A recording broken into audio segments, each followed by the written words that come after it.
आप 2 साल से 3 साल से नाम जप कर रहे हो, मंत्र जप कर रहे हो, पर वो सिद्ध नहीं हो रहा है। भाई क्यों नहीं सिद्ध होगा? ठीक है, क्यों नहीं सिद्ध होगा, मैं बता रहा हूँ।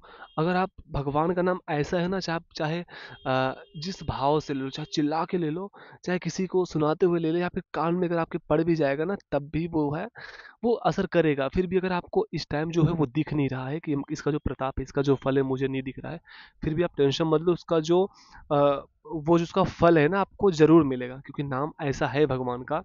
हमारे पुण्य नष्ट हो जाएंगे, सब कुछ नष्ट हो जाएगा, पर भगवान का जो नाम, एक एक नाम रहता है ना, सबका हिसाब होता है, उसका कुछ नहीं होगा। अब रही बात ये कि हम लोगों को क्यों ऐसा दिखता नहीं है कि भजन का प्रताप, भजन का फल जो है, जो हमको दिखना चाहिए, प्रेम रस में डूबना चाहिए, ये सब तमाम प्रकार की XYZ जो चीजें होती है, काहे को दिखते नहीं है? तो डोंट वरी, मैं आपको बताने वाला हूँ कि वो क्या क्या चीजें आपको बरकरार, इसमें 3 से 4 चीजें हैं जो रोज रोज डेली करते हैं हम अगर 20%, 30%, 50% भजन करते, नाम जप करते ना, तो 150%, 200% हम क्या करते हैं पता है? ये करते हैं जो मैं बताने वाला हूँ। 150-200% हम लोग यही करते हैं। वो ये करते हैं कि कोई रास्ते में दिख गया, तो बोल दिया भैया प्रणाम नमस्ते, भैया प्रणाम नमस्ते, तो हम लोग गर्व से "आह, हाँ भैया" ऐसे कर देते हैं। ये चीज़ें नहीं करनी है। जिस टाइम आप ऐसे करते हो ना, तुरंत अपना पुण्य आप उसको दे देते हो। कोई अगर आपके चरणों में गिर रहा है, प्रणाम कर रहा है, नतमस्तक हो रहा है, तो आप अपना पुण्य उसको दे रहे हो। अब इससे आपको बचना कैसे है? जब भी कोई आपको प्रणाम नमस्ते करते हैं ना, शीघ्र ही तुरंत ही आपको भी उसके चरणों में देख के दंडवत, ऐसे मतलब अपने मन से दंडवत करना है, झुक जाना है, प्रणाम करना है, उसके भाव को प्रणाम करना है। वो आपको प्रणाम नहीं कर रहा है, आपके भाव को प्रणाम कर रहा है। भगवान से माफी मांगो, भगवान तुरंत कह दो भगवान ये हमको, हम कुछ नहीं, हम अधम पापी नीच है, ये तो आप अंदर विराजमान हो, आप ही को प्रणाम कर रहा है, इससे आप बचो। दूसरी बात ये आपको करना है दोस्तों, कोई अगर आपके आपके करीब में अगर पैर छू रहा है ना, चाहे छोटा बच्चा हो, अक्सर गांवों में शहरों में ये होता है, अगर आदमी पद में थोड़ा सा ऊंचा रहता है ना, तो बच्चे जो है छोटे छोटे आके पैर छूने लगते हैं, तो मत छुआ करो भाई। नहीं नहीं नहीं नहीं, मत पकड़ दिया करो, पैर पैर मत छुओ भैया, आशीर्वाद हम तुमको कह रहे, ठीक है तुम बाजू में, हम किसी ने नहीं, पैर पैर नहीं किसी को पकड़ने देते, आशीर्वाद नहीं देते हैं, ना लेने की कामना करते हैं। हाँ, एक ही लोग से करते हैं, जो हमारे संत महात्मा हैं उनसे, और जो दिखता हूँ जो भगवत मार्ग में है, भगवत पथ पे है, हम उनसे, उनके चरणों में गिरते हैं, अन्यथा नहीं। अगर तुम हमारे प्रभु के नहीं, तुम हमारे भी नहीं।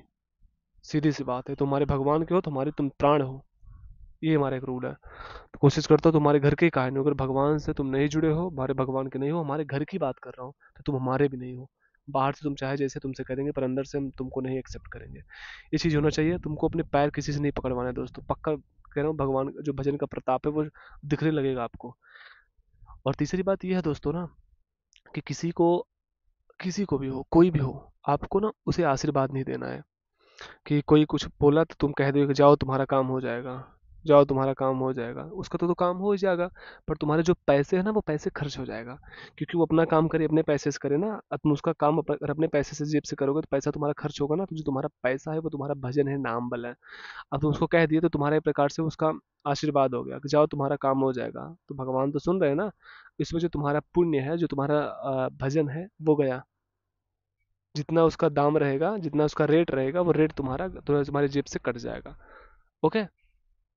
तो ये सब जो चीजें हैं, नहीं करनी है। और एक बात और है, तुमको कोई दो थप्पड़ मार रहा है, तुमको कोई गरिया रहा है, तुम्हारा कोई हाथ पैर तोड़ दे रहा है ना, तो ठीक है, थाना अदालत पुलिस केस तुम कर दो, तुम्हारा मन करे तो। बाकी तुम उसे ये ना कहो कि तुम्हारा जाओ सर्वनाश हो जाएगा, तुम्हारा बेटा मर जाएगा, तुम्हारी बहू मर जाएगी, तुम्हारे पत्नी पत्नी मर जाएंगे। अगर तुम श्राप दोगे ना, तुम अपना सारा भजन जो है वो खाली कर दोगे। मैं आपको बता रहा हूँ, कृष्ण भगवान जब यहाँ से जा रहे थे पांडवों को छोड़ के, तो वो जब वो जा रहे थे, रास्ते में कोई महात्मा थे, उनका नाम मुझे अभी याद नहीं आ रहा है, तो बोले कभी हमको उनसे मिलना है, तो वो गए। तो वो जाने के बाद जब महाराज जी से मिले, वहाँ पे कोई बहुत सिद्ध महात्मा थे, तो बोले कि केशव तुम्हारे रहते हुए क्या कहते हैं कि कैसे कौरवों को और पांडवों के आपने क्या कहते हैं पूरा विनाश करवा दिया, पूरा पूरा पूरे वंश को आपने समाप्त करवा दिया, जाओ मैं आपको श्राप दे रहा हूँ। कि इतना बोले थे, तब तक श्री कृष्ण बोले कि मैं आपसे निवेदन करता हूँ कि श्राप भी मैं हूँ, देने वाला भी मैं हूँ, लेने वाला भी मैं हूँ, और मैं अजन्मा हूँ, ना मेरा कोई जन्म है, ना मेरा कोई अंत है, ना कुछ नहीं है हमारा। तो पर आप जो श्राप दे रहे हो, मेरा तो इससे कुछ नहीं होने वाला है, पर आपका जरूर होगा। आज तक आप जितना भजन साधना तपस्या किए होंगे, सब आपका तुरंत यहाँ पे नष्ट हो जाएगा। श्री कृष्ण कहते हैं किनसे? उस साधु महात्मा से। तो इस चीज के लिए मैं आपसे कहता हूँ, अगर आप किसी को ऐसा कहते हो, आपका कोई दुश्मन ही काहे ना हो, कि आपका जाओ, आपका सर्वनाश होगा, सत्यानाश हो जाएगा, कुछ भी हो जाएगा, तो आप उसका, ठीक है, बाय द वे, हो सकता है, नहीं भी हो सकता, पर तुम्हारा हो जाएगा, तुम्हारा भजन भी जाएगा, तुम्हारे साथ बुरा भी होगा, उसको क्षमा कर दो, भगवान उसको संभाल लेंगे। तो ये भाई इस वीडियो का मोटिव और मेरा मोटिव एक ही रहता है कि आपको सत्मार्ग दिखाऊं, भगवान की चर्चा सुनाऊं, जो हो सके, जो मैं सीखा हूं, जो मैं जानता हूं, वो आपको बताऊं, आपको सिखाऊं। तो वीडियो कैसी लगी? राधे राधे जरूर करना।